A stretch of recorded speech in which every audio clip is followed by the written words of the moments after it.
Hello, everybody, and welcome back to another episode here at the Damage Report. Very special day for you. It's a Shure's Day Thursday with Michael Shure.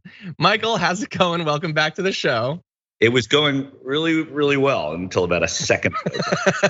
The only thing that would have made that better for me and worse for you is if we'd had an animated intro ready to go, but alas, we're not quite there. But anyway, Michael Shure has recently been freed up a little bit to come back to TYT, his true family, and we've been very glad to have him back. And it's always a treat to get to do a show with you, Michael. I love doing it. This is home. Thank you. And you've been doing it since the beginning, basically. Oh, and one day I wasn't there on the first day. I started on the second day. So that's just always got to burn just a little bit. Do they lord it over you? Right. One less day that I got to spend in Jenk's apartment. There you go. Yeah. Well, TYT is about to hit a big milestone, by the way, entering into the 20th anniversary. So that's gonna be exciting. We'll have more info to come on that. But it's a particularly good day to have Michael on the show today because we have a lot to talk about, including updates on the Senate Judiciary Committee, what they've found out about Donald Trump and the DOJ's actions leading up to inauguration, and of course, leading up to the insurrection itself, some spicy stuff there. Updates on the Texas abortion law, as well as Manchin and Sinema have spent the past couple of months figuring out different ways of spitting in our face, and today they've got new ones. So Manchin's got a sort of policy-based one. Sinema's got just a sort of personal little thing we want to show you. So those will be fun. And then once we get into the latter half of the show, two things to look forward to. So one is, meanwhile, in news from around the world, we've got some stories there for you. And then we're gonna have Anna Kasparian debating Ben Shapiro. So that happened earlier this week. We've got some of those videos. We're gonna be taking a look at those and discussing them. You know that that's gonna be fun. So please hit the like button, share the stream if you haven't already, so that people know we're live. And with that, Michael, you ready to jump into this thing? Let's do it. I'll see if I remember how.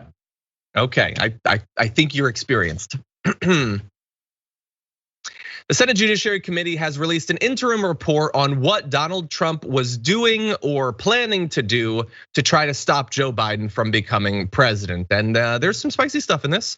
Days before he left office, President Donald Trump was weighing a last-ditch effort to force the Justice Department to do his bidding and overturn the election results. He almost went through with it, but was talked off the ledge when his White House counsel called it a, quote, murder-suicide pact, and he and his deputy threatened to resign. So that's strong language. Apparently, Trump repeatedly asked DOJ leadership to endorse his false claim that the election was stolen and declare the election corrupt. White House Chief of Staff Mark Meadows asked Acting Attorney General Jeffrey Rosen to initiate election fraud investigations on multiple occasions. So you already here have some people willing to go along with it, this so-called murder-suicide pact. Others saying, no, if you try to do this, we will leave the administration and presumably bring their story to the press. Not only these high ups, but potentially more people in the DOJ. There could be these mass resignations. So we have a lot more details on this. But Michael, I'm in a bubble. We're all in bubbles, I guess. I'm in a bubble. I was inclined to say I'm shocked at how little people really care about how far this went or how close we came to a more significant constitutional crisis. Am I right?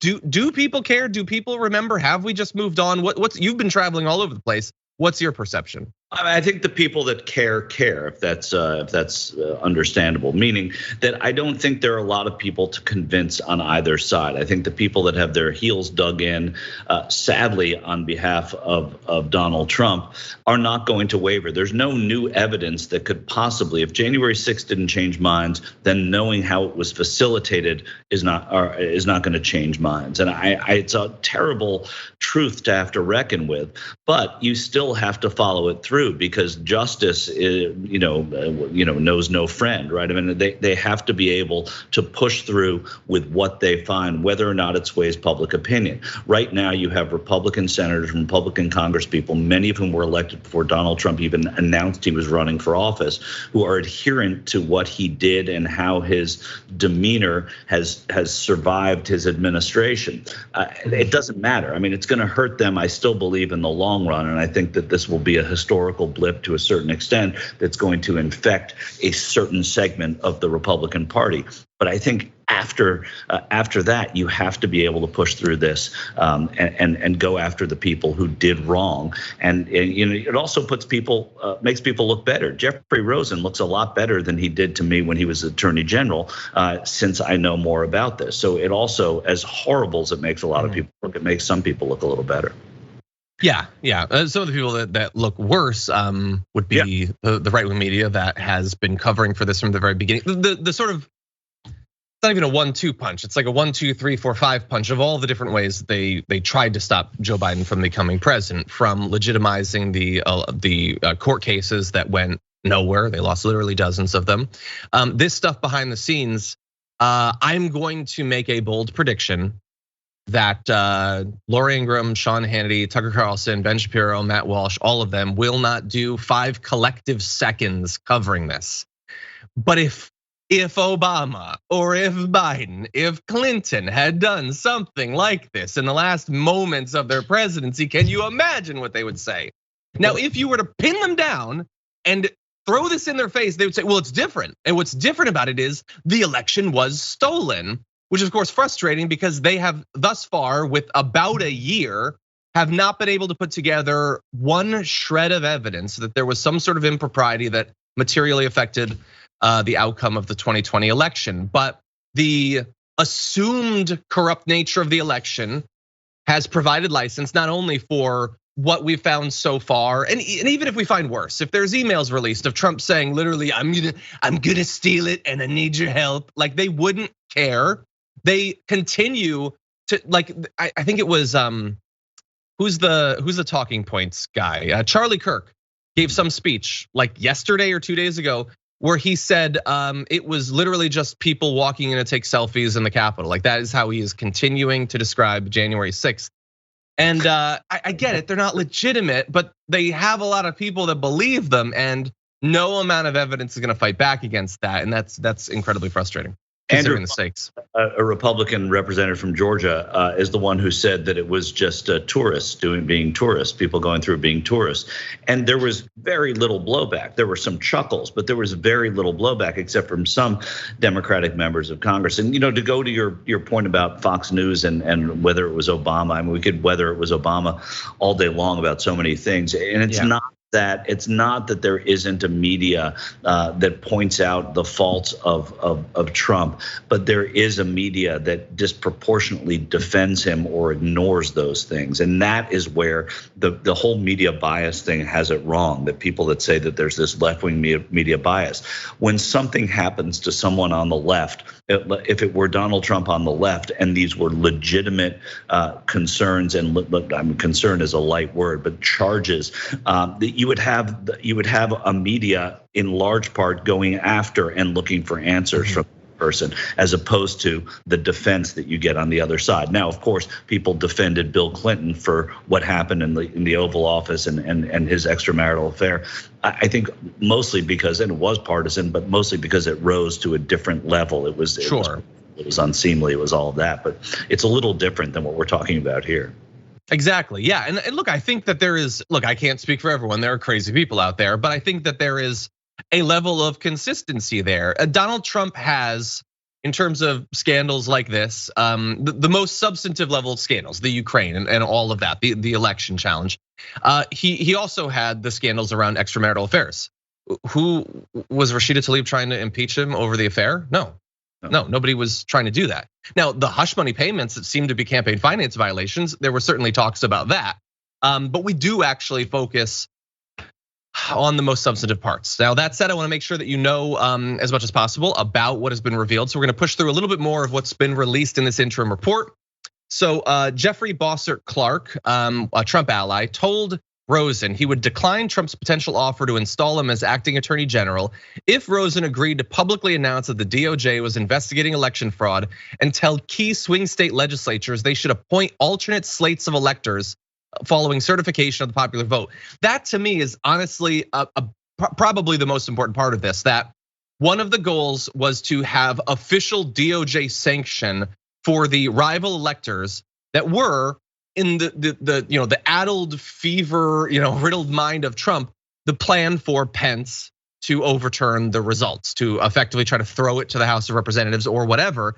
I don't know what part the DOJ has in any of that hypothetically, but that was the goal.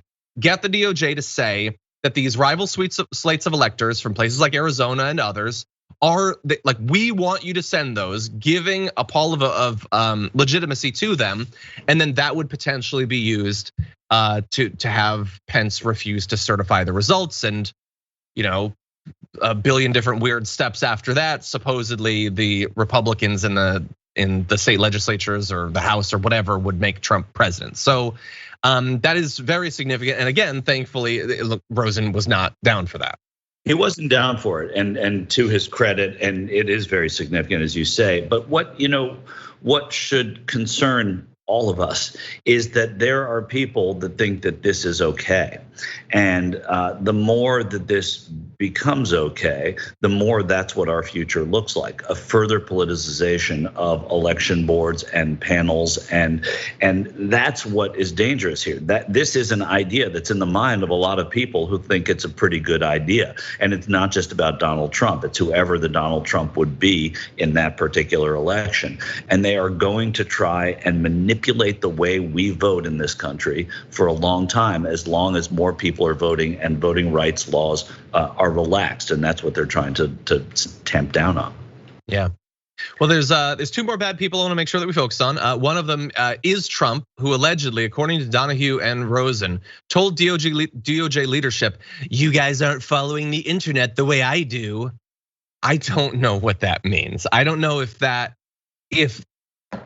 like, you aren't aware of what's going on like I am, because I read on EagleChan that there was big dumps. I don't know if that's what he means, or if he just means, no, you guys don't get it. People are really pissed. They really want to make sure we overthrow this thing. But either way, I doubt it was particularly persuasive to the leadership of the Department of Justice, that like the stuff he's reading on Twitter, they aren't coming across. But he found it to be persuasive anyway.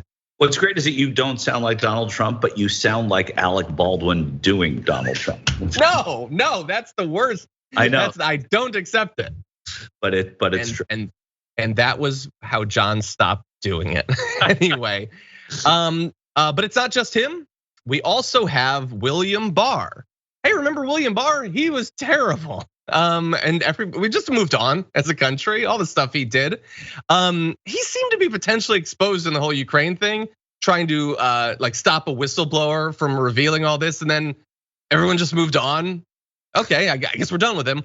But he was involved in this too. So the Senate panel found that Attorney General William Barr personally demanded that the department investigate voter fraud allegations, even if other authorities had looked into them and not found evidence of wrongdoing. These allegations included a claim by Rudy Giuliani that he had a tape that showed Democratic poll workers kicking their Republican counterparts from a polling station and fraudulently adding votes for Joe Biden into the count. And the New York Times points out that as Attorney General, Mr. Barr weakened the department's decades-long strict policy of not taking investigative steps in fraud cases until after an election is certified, a measure meant to keep the fact that a federal investigation from impacting the election outcome. So, I guess you have your column of the people who look better, including Rosen. William Barr, I hadn't really heard too much about his involvement. In fact, I can't be specific, but anecdotally, it seemed like he was presenting himself as standing against the election claims in December, if I remember. I don't know. What's your memory of that? Yeah, that's how I sort of pictured it. The public face. I think, and I would have to look at the timeline of when he started to appear that way to me, and I guess to you as well. But it may have been when a certain number of court cases had already failed, and he realized it was a sinking ship. But he may have, and apparently, according to this, and if this is accurate, he was as bad as the rest of them, but he just got off the boat a little sooner. Yeah. Well, a couple more details. One, Dick Durbin put out a tweet following the release of the interim report saying, "This report reveals that we were only a half step away from a full-blown constitutional crisis as Donald Trump and his loyalists threatened a wholesale takeover of DOJ. As chair of the committee, I can promise that we will continue to investigate this matter," which this is an interim report, so yes, presumably that is going to happen. Michael, what are your expectations or hopes that will come out of a continued investigation? Like, There are already reports that some of the senior Trump aides aren't going to comply with the January 6th investigation. Trump's going to claim executive privilege for the vast majority of this. Do you expect anything to come out? I do because I'm an optimist, but I also think it's important. I don't think that, look, he was impeached twice and he survived those impeachments. He is a former president. I think this is about doing the sort of non-sexy work of politics, which is making sure that there are safeguards against this happening and that people pay for it who were part of it. And I don't think this is going to be, there's going to be some big moment where they start parading former officials into jail or in front of doing perp walks in front of loads of media. I don't think that's what you're going to get here. But I do think that you're going to have somebody like Dick Durbin saying that they are going to see this through. And that's important. It's important that it not just die on the vine, and whether or not it shows us, look, it's important to me that these people pay for what they did, but it's also important that they get to the bottom of what happened and there are attempts to punish these people. And I think there's going to be criminal threats actually against these people for not testifying. Okay, well, I will definitely be down to see that. But you brought up the safeguards against this happening again, because there's two different focuses that you could have, or both. One is making sure everyone knows exactly what happened. I think people should know. It seems less and less every year that it matters that people know or that they care to know, but I think people should know what happened. And then there's also the stuff in the future. So what is the likelihood that in 2024 we're going to experience the same thing, or worse, a version of it that actually succeeds in overthrowing an election?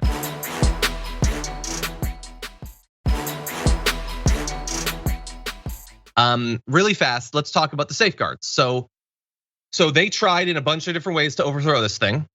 And in the wake of that, so throughout 2021, what has been done that makes it more likely, and what has been done that makes it less likely? So we know that in a lot of different states, they have taken more control over the powers of the Secretary of State, the ability to throw out the people in charge of state elections.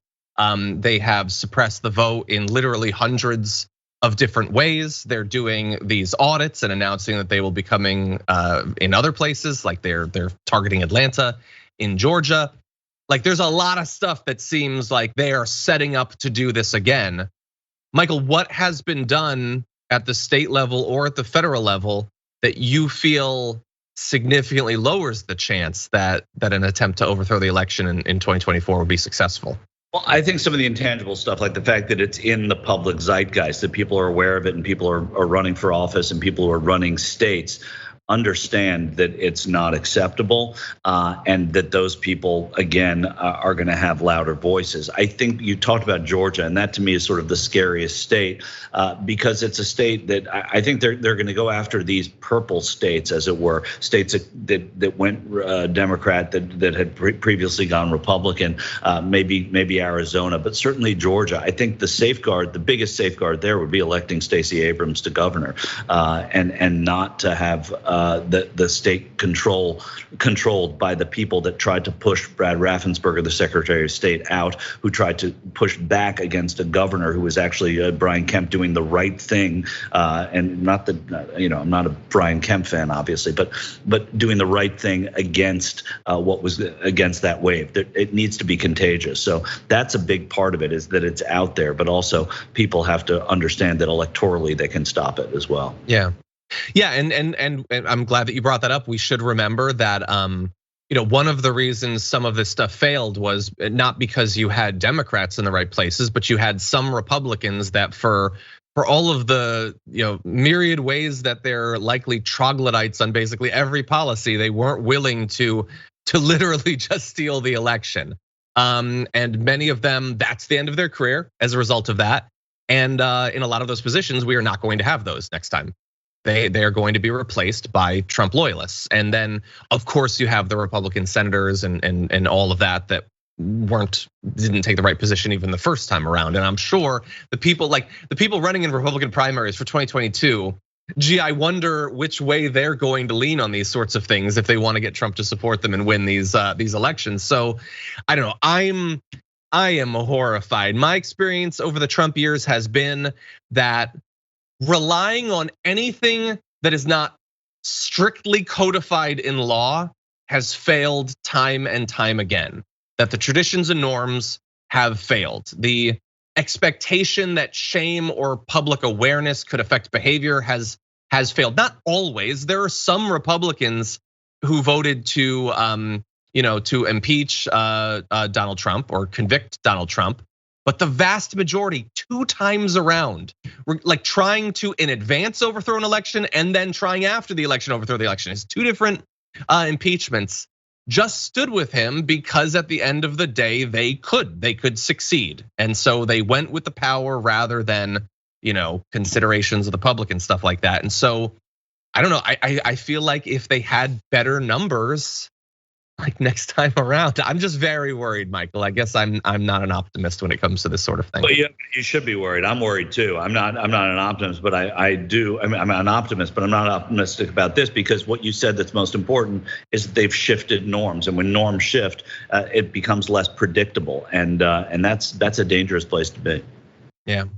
Really fast, I just want to mention, we're not going to go in depth on this, but there was news earlier today that lawyers are prepping an attempt to get the Scottish government to investigate Trump's golf course, Turnberry.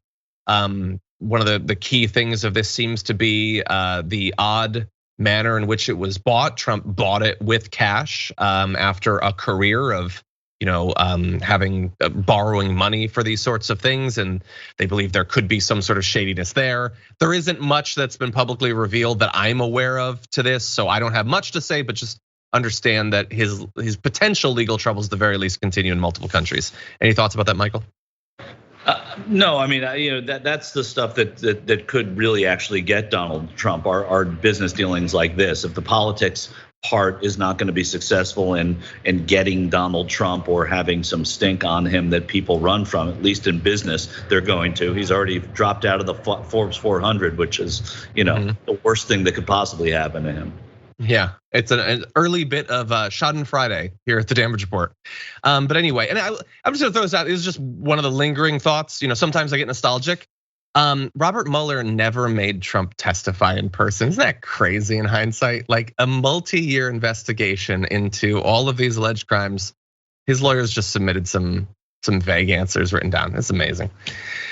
Anyway, okay, we have a lot more to get to, but first we are gonna take a break. I'm gonna answer some of your questions, comments, and concerns. We'll have more news after this.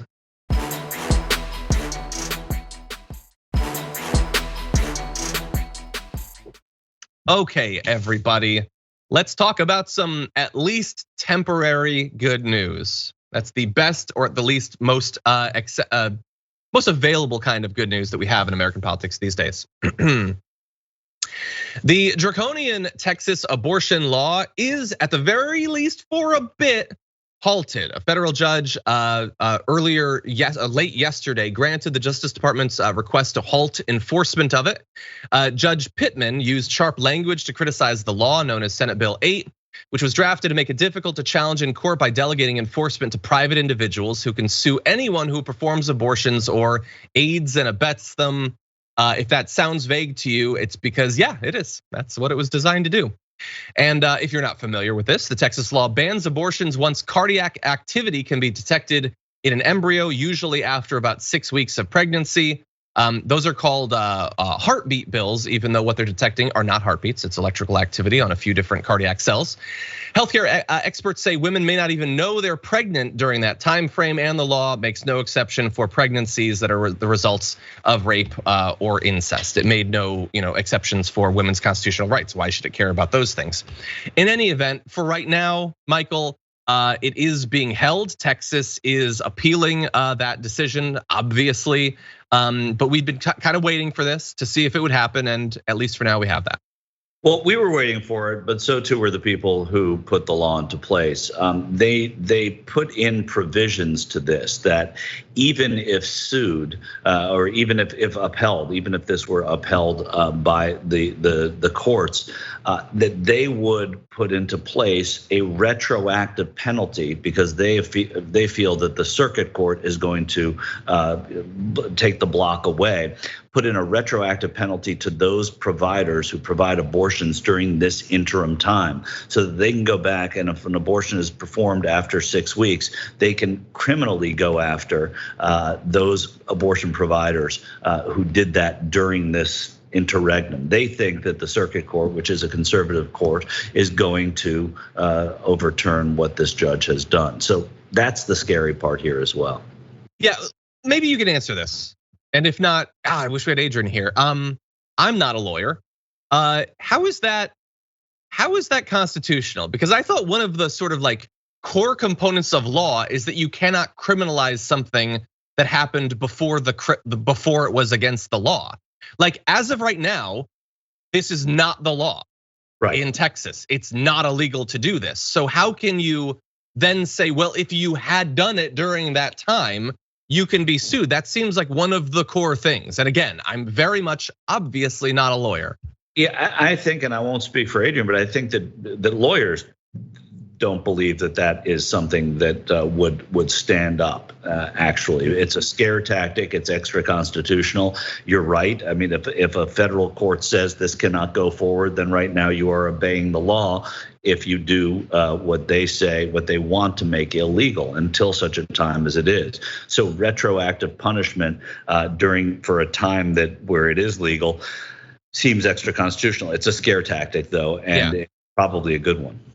Yeah, well, so someone said you can't put into a law that the law still applies if it's struck down. Yeah, because even that component has been struck down, at least temporarily. Yeah, the entire, and look, and theoretically, if we're onto something, that could be used to knock down the law. But look, what we are in some ways criticizing is the sort of like intellectual or philosophical honesty of the bill, which is, it's not designed to do that. It's not, they're not making it be. They didn't do the $10,000 bounty system because they thought, we've really thought about it. And we think this is consistent with American legal principles, and that's what we need to do. All of this is strategic. The battleground that they want to outlaw it everywhere at all times. And this is basically fun and games until the massively conservative Supreme Court takes it up. And it's even more fun for everyone in America, especially people who might desire an abortion to exercise their rights, in that this might not even be the thing that results in Roe v. Wade being overturned. There's multiple challenges that might result in that right now. So that's fun. Always remember the Supreme Court when choosing who to support for president. I'll just say that yet again. Anyway, I want to give you a little bit of what Judge Pittman said. From the moment SB 8 went into effect, women have been unlawfully prevented from exercising control over their own lives in ways that are protected by the Constitution. This court will not sanction one more day of this offensive deprivation of such an important right. Yes, and that is good. It is good to have someone in a position of power that thinks that women losing a right that they've had for half a century is significant. I would love to see more politicians doing that. Maybe the ones that control the country. That would be great, to take it seriously. We haven't really seen much of that. Instead, we get to have a debate about the Hyde Amendment in the infrastructure bill. We want to send a very clear message to the women of Texas. Though we are not Republicans, kind of agree with them on some things. That's always fun. Anyway, Texas has appealed to the US Court of Appeals for the Fifth Circuit, quite conservative. Supposedly a decision on this on the appeal could come as soon as a few days. So, like if you're gonna have a party over this, do it tonight because it might not last the weekend. Any final thoughts? Yeah, I mean, you're absolutely right. It probably won't last the weekend, or it'll last the weekend and not much past that. And this is all headed to the Supreme Court, and whether or not the court takes it up is a different question. I think a Ginsburg-less court is something that John Roberts knows that he may not want to oversee when it comes to Roe v. Wade. He may not have an option if there's a preponderance of cases. But I do think that that's what they're after here. They're after reelecting, getting conservative Christian voters to the ballot box. Is to reelect a Republican Congress and Republican governors next year, and to test the Supreme Court. Yeah, and look, I'm curious to see what's going to happen. It is an incredibly ideologically conservative court. They didn't bring Amy Coney Barrett because she's just the best of the best or whatever. That said, like how different things would be if Ruth Bader Ginsburg lived for like 4 more months. And it's an incredible thing to say. I mean, wonderful that she lived well into her whatever 90s, 80s, 90s, but it really did make a big difference. And also, if the Democrats had not folded when Merrick Garland was their nominee for the court, these things matter more than any of the other things we talk about in any other show or at any other time. It's what happens at the high court. They do. They can't stress it enough. But we'll see. I mean, this bill is just hot garbage. It is nonsense. It is obvious what the goal is. And we'll see. Will the Supreme Court find it a bridge too far? Like they want to do this, but like with this, I don't know. Why not? We were just talking about power is power. The members of SCOTUS are not angels, okay? They're Amy Coney Barrett could have been a Republican senator. Like, if you had a slight what if situation, if she'd had a conversation with Star-Lord instead of getting on the Supreme Court, suddenly she's a senator. So that'll be a fun year coming up when it comes to reproductive rights.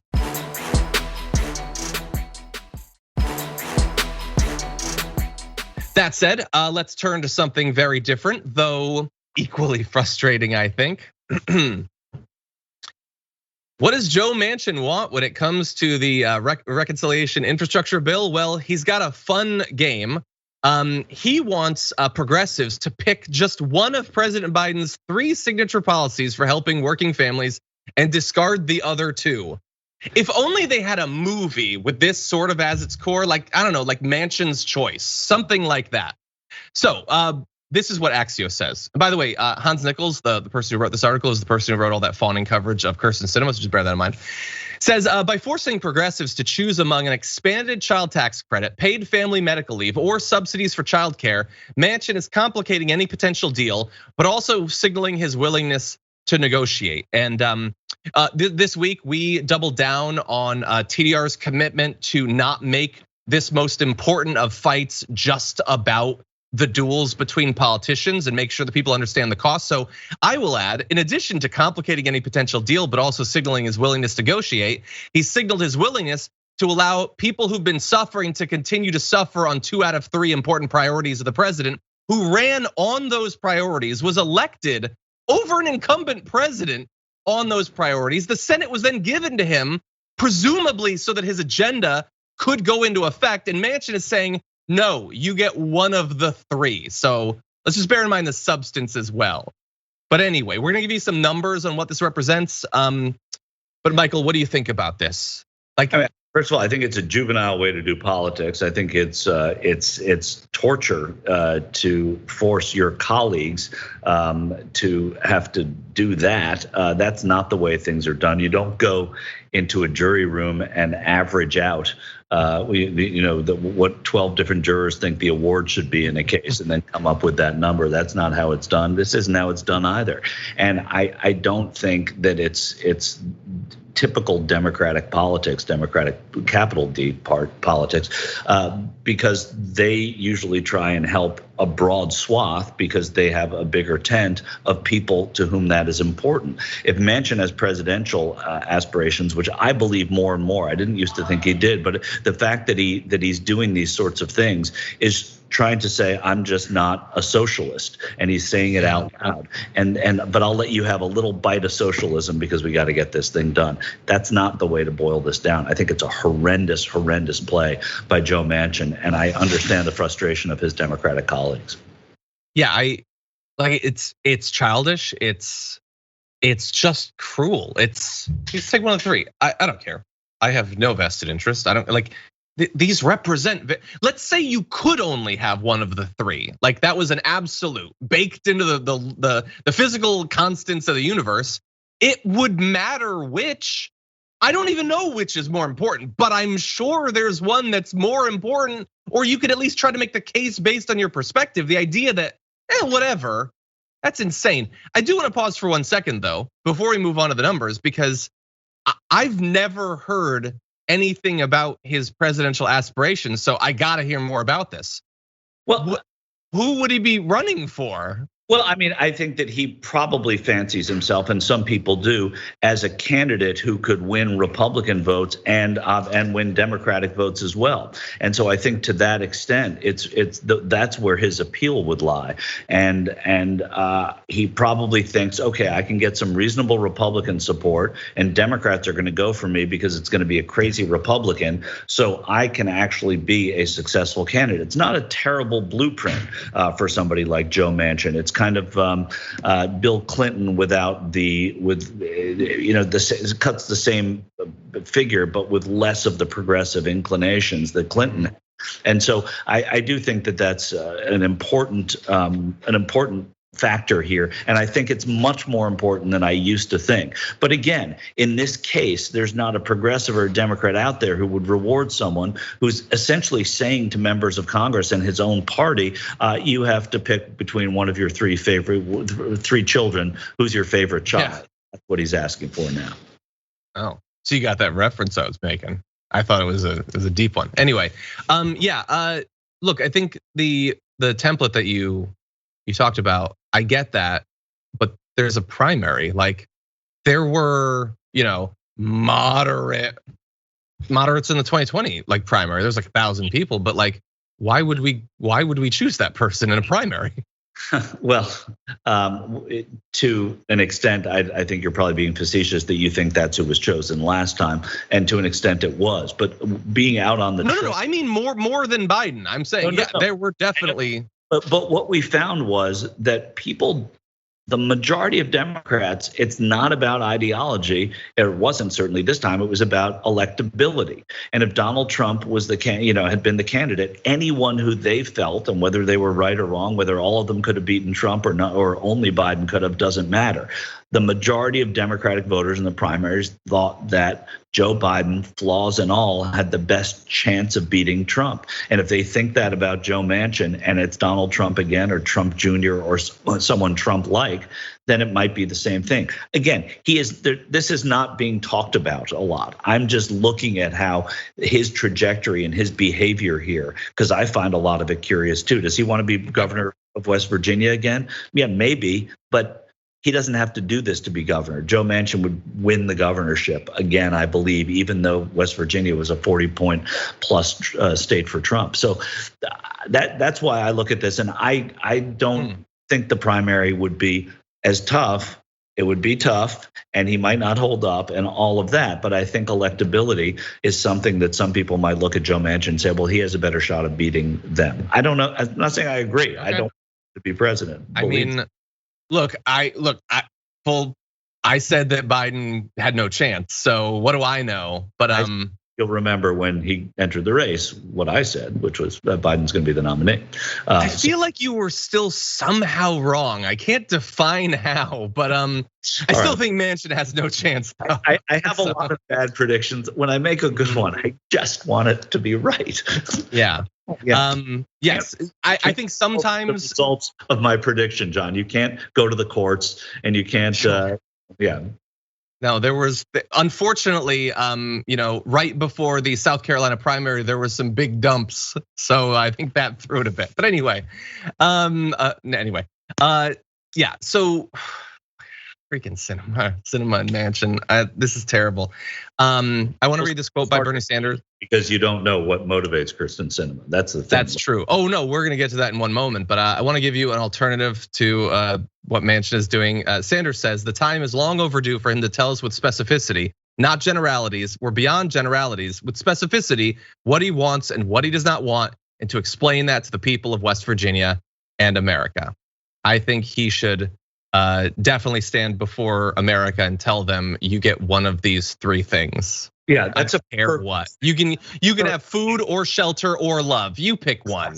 I mean, what Sanders said there is perfect. That's exactly what Joe Manchin needs to do, and that's exactly what Bernie Sanders needs to tell him, and other senators need to tell him to do, because you don't really know what's motivating. That's why we had a 4-minute conversation about, does he want to be president? I don't know that he does, but this is the kind of thing, because it's so curious, that makes you wonder what the next ambition would be, because it doesn't make any sense.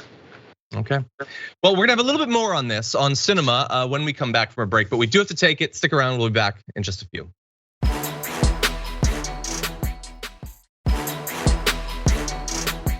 Yeah, my brother is named Drew, and he is in Georgia. Can you? So is this he my brother? This is a kid thing here. What is this gifting subs and what? Tell me, explain. Okay.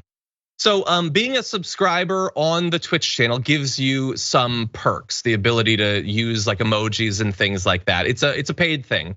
You can buy a gift sub that goes to someone who's watching the show, and they become a subscriber for a month. So you're buying it for them, basically. I see. How much is a sub? I think it's $5 for the tier 1 sub. That's nice. So somebody gave $50 for 10 subs. That's pretty good. Oh yeah. Oh, and Obi-Wan Kenobi has given many more than that. Obi-Wan Kenobi, like we have a lot of very generous people in our Twitch community. Obi-Wan Kenobi reigns over them, godlike, like a Joe Manchin over Joe Biden. Yeah. What's that? That's what he's supposed to do, right? Exactly. Okay, couple things we want to get to in what remains of this first hour. So why don't we, apologies, jump into this. In fact, you know what? Let's go directly to this video.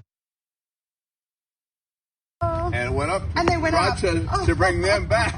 So we call that the Mayo Shuttle. I love it. Hi. Thank you. Hi there. Hi, Congresswoman. Who are you gonna leave out for the Build Back Better Biden agenda?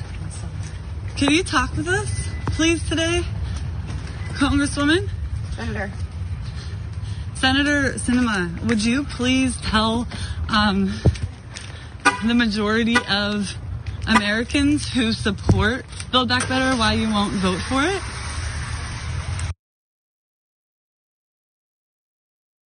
So that continues until she gets into a car, flashes a little smile, and drives away. Now you might be inclined to be a little bit like offended. It was a little bit condescending that the only thing she would respond to is senator.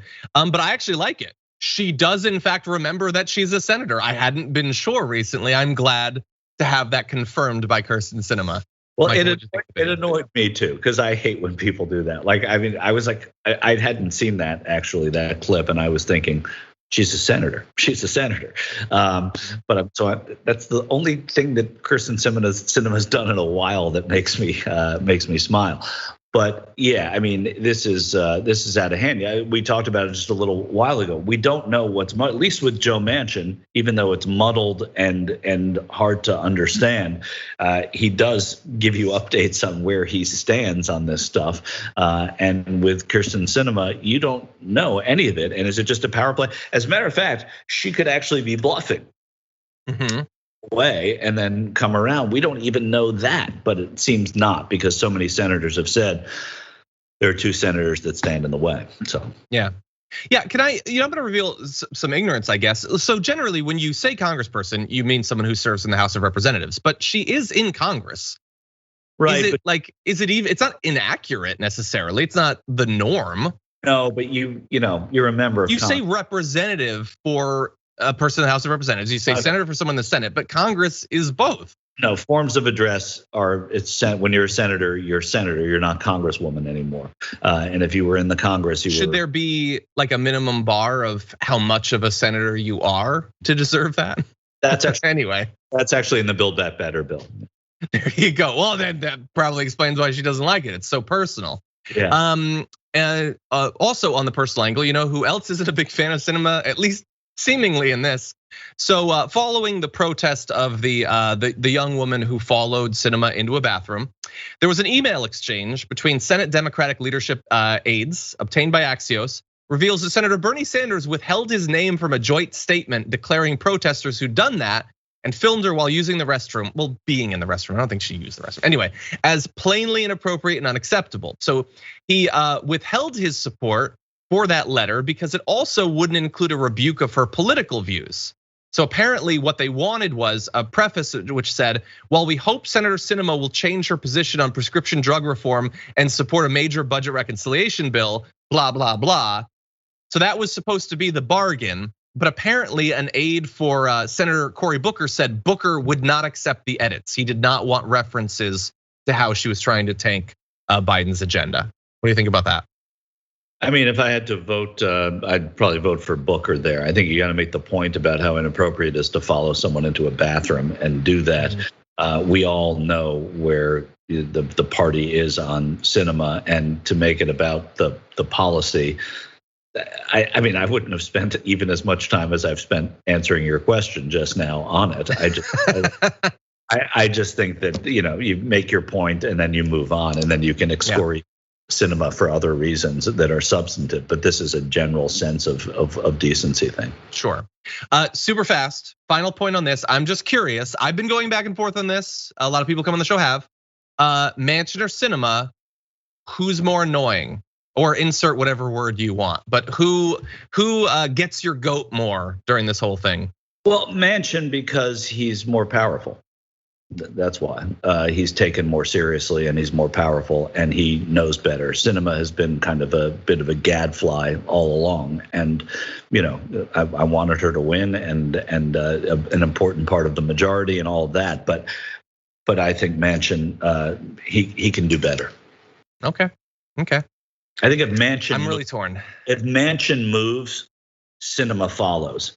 I don't think there one senator. It wouldn't be 51-49 with cinema holding out. It just wouldn't happen.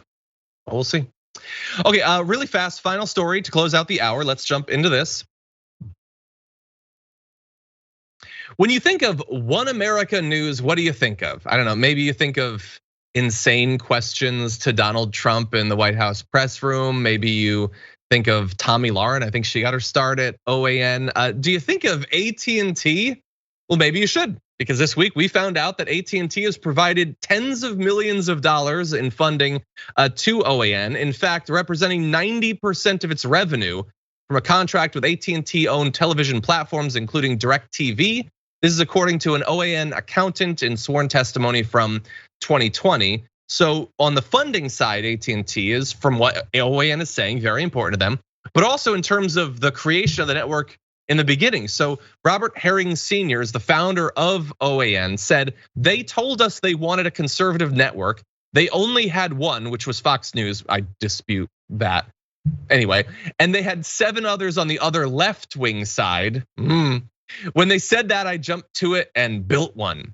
And of course, this is interesting for a lot of different reasons, but the fact that AT&T owns Warner Media, which owns CNN, so they sort of are responsible for CNN and OAN, CNN being the left-wing one out of this. Anyway, I was shocked by this, Michael. What do you think about this revelation about their funding?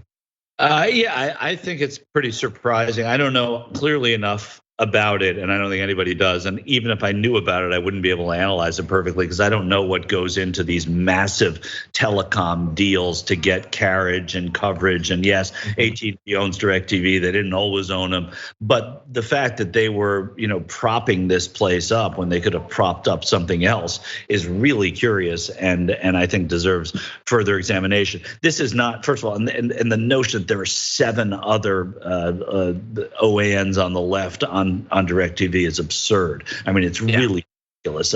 If they call that CNN, maybe if they want to equate MSNBC, and I'm loath to even say this with Fox, they make a better argument, but there are not 7 others over there. And the opinion shows on Fox and the opinion shows on OAN are far different, vastly different from any of them anywhere else. Yeah, you're totally right. And it's not just that OAN is right wing or like Fox News. I mean, the lines are blurring more than they were a few years ago, perhaps. But no, they were like, with Newsmax, the most vigorous in pushing complete lies about the election, as well as QAnon. Chanel Rion, the reporter for OAN, talks about QAnon in a variety of different forms. Like this is really crazy. OAN is suspended on YouTube, and AT&T is pumping millions of dollars into them, which, as people point out on the chat, we're close to the weekend. John Oliver, who loves to talk about AT&T, what he calls his business daddy, I have a feeling he's probably going to have fun with this, and AT&T probably has some splaining to do. Anyway, any quick final thoughts? No, I mean that's exactly right. There's going to be more on this, and AT&T is definitely going to talk about what this means. But OAN is off the charts. They are liars. It's fiction. They're the craziest of the crazies. It's almost admirable if it wasn't so abhorrent. Anyway, use that as a tagline, OAN. Anyway, okay, so if you're watching on our linear platforms, thank you so much for watching. We appreciate you being here, but that is the end of our first hour. If you're on the Members app or on YouTube or on Twitch, we've got more news, including Meanwhile In, as well as Anna Kasparian's debate with Ben Shapiro. That is coming up after this.